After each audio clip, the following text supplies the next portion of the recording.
and prayers are with Mr. Sharp, obviously, after last night, thinking about him. But go ahead, shoot him. Hey, Garret, you brought in 2 big-name transfers. I mean, how big of a priority was that to kind of get some veterans like that, and have they been what you would have hoped through this point of spring? Yes, sir. I think the big thing about both those guys is they've made plays in college football, and then also they're the right people. When it comes to leadership, football guys, right, both of those guys know all 3 spots. They know what the Y is going to do. They know where the quarterback's eyes are. So, just showing kind of how they prepare to those young guys and mentoring them has been a huge thing for our room. Those are 2 of the taller guys in your room. I mean, what do you think of maybe the size that they're going to be able to bring to the position? Mm-hmm. Yes, sir. I think because, this conference is obviously a big conference. You play in a lot of cold weather games. So a lot of times you're going to want a big possession type of guy or, just a big body receiver in the red zone in tight spaces. I think that's always friendly for a quarterback. Jalen, what have you seen out of him this spring coming off of last year, and what's like the biggest area that he's trying to gain in? Yes, sir. I think what I've seen most about him is just the confidence of him as a football player. You see him making some I don't even know how to say it, making big catches right down the sideline and stuff like that. His big area of improvement right now and kind of the whole group, which we're continuing to make strides in, is winning at the line of scrimmage and winning at the top of the route, to create some separation. Do those guys, Jamal and Isaiah, do they bring similar skill sets, or how do they complement each other with the different things that they do? Yeah, I think they're different and also kind of the same. Nair's probably a little bit faster, kind of your long speed type of guy that might be able to take the top off a little bit more. Jamal's a big body receiver that when you press him, he actually probably gets a little bit better, just because he can be a little bit more physical with you at the line of scrimmage and within the route. So I think that's kind of where those 2 differentiate a little bit. Rule said that he noticed that the receivers were maybe struggling a little bit with beating press coverage. What's the trick to beating press coverage, or what do you tell guys in that area? Yeah, we're going to try to play on an edge. An edge is a side of a body, attack half a man kind of mentality. If you go right down to someone's face, then you're doing what a DB wants to. We don't get a ton of press with our defense. They're more catch coverage, but that still can allow us to be physical, at the top of the route. When we're getting rerouted in the slot, actually last week we got more reroutes than we have in the past. So that was huge for us, and we're working it in Indy every day.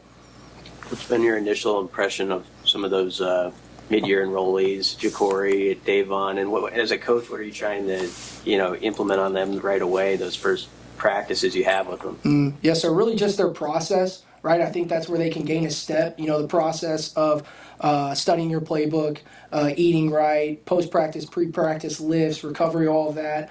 Obviously impressed with all 3 of the guys, Keelan, Davon, and Ja'Cory. I think they're competitors. I think they fit our room. I think they fit with what we want to do moving forward. And I think they're all 3 different, which is really, really exciting.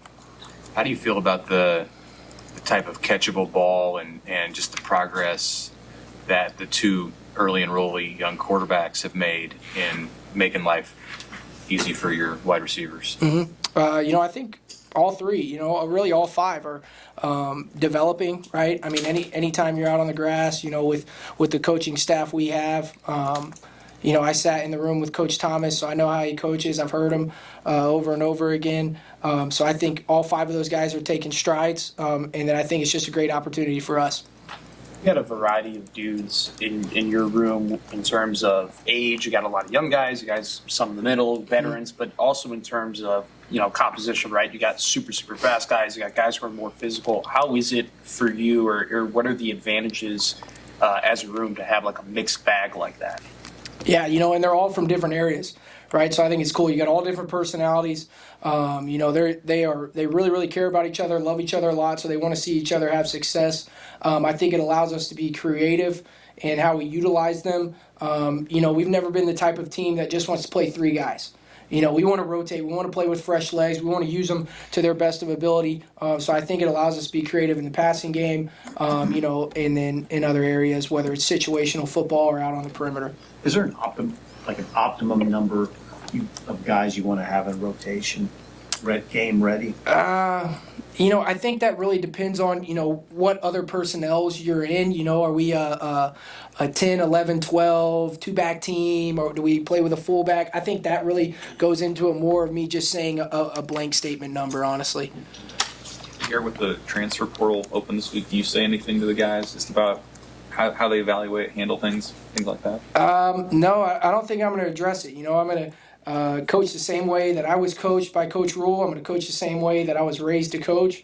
And I think, right now in this era of college football, relationships mean more than they ever have. And do you trust your coaches to stay with you? Are they telling you the truth? Are they telling you the right things? So no, I'm not bringing it up. It's not going to waver any way that I coach or that we coach. In fact, I think it just makes our style of coaching, about players and making it about the players, even more needed, right? Alex Bullock, he's one of the veterans of your room now. I mean, what do you think of the growth he showed over the last year, and how important is he to your room overall? Right. I think just the work ethic he did, obviously, from going from a walk-on to a 12-game starter for us, making plays down the stretch when we needed it. There's a few plays that I think of, whether it's Iowa or Northern Illinois, where he gets us out of a jam. Just excited about Alex, and again, a guy that can play all three spots, and just kind of one of those OOU, RDV guys that we want in our program. Garret, after coaching here for a year in this role, what have you learned about yourself? Or are you the same coach now that you were a year ago? And maybe how have you tweaked or improved your coaching style? Yes, sir. So definitely not the same person. Obviously, the players that brought the best out of me totally changed my life in the best way. Listen first, speak less. I think, in all areas, whether it's on the practice field, in the classroom, in a staff meeting, because you don't know what you don't know. So I think that's helped me grow. And then just those guys, right? I want what's best for them. So we're gonna grind. That's our staff. We're gonna grind for our guys. Obviously we talk a lot about the catches and the great plays and everything like that, but how's the blocking been? How have you seen, your guys improve from the beginning of spring to now in terms of just run blocking?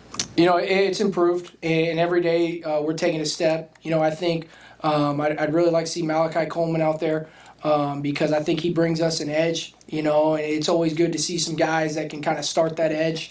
Coach Rule and our staff, we're going to be talking about uncommon effort a lot. So we're going to try to put that on tape every day.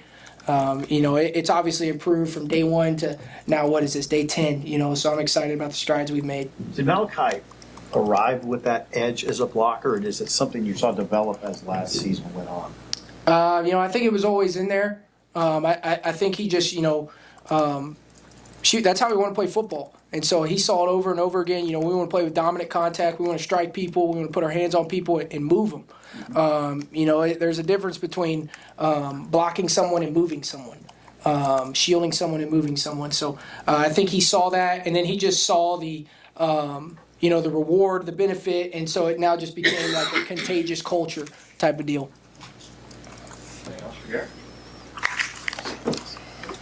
Thank y'all. Y'all have a good one.